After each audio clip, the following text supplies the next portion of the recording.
अस्सलामुअलैकुम।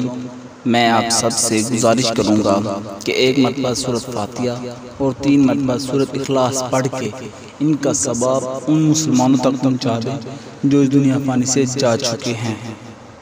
इमाम अली अलैहिस्सलाम की खिदमत में एक शख्स आया और अर्ज करने लगा, या अली, बेसुकूनी सी घर में पाई जाती है, मैं रिस्क में बरकत है ना खुशहाली है, कोई अमल, कोई दुआ, कोई भी चीज बताएं जिससे मेरा घर खुशहाल हो जाए।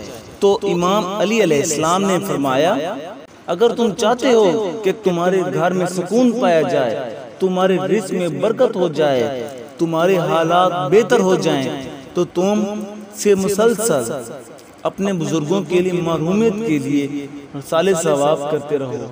उस शख्स ने अर्ज किया, न मेरे पास इतना वक्त है कि मैं अपने वालिदैन की कज़ा नमाज़ें पढ़ूं, ना ही मेरे पास इतनी पैसे हैं कि मैं गरीबों को खाना खिला के उस सवाब को अपने वालिदैन की एहसाले सवाब के लिए पेश करूं।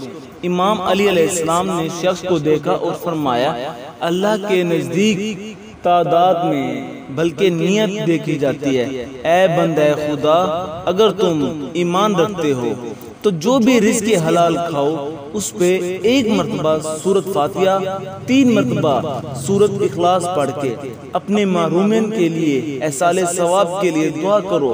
अल्लाह तुम्हारे महरूमियत के मग़फ़िरत फरमाएगा और उनके सदक़े तुम्हारे घर के हालात बेहतर करेगा। बरज़ख में हैं, जब वो तुम्हारे हालात के लिए दुआ करेंगे तो अल्लाह कभी भी वालिदैन की बरसत की दुआ रद्द नहीं करता।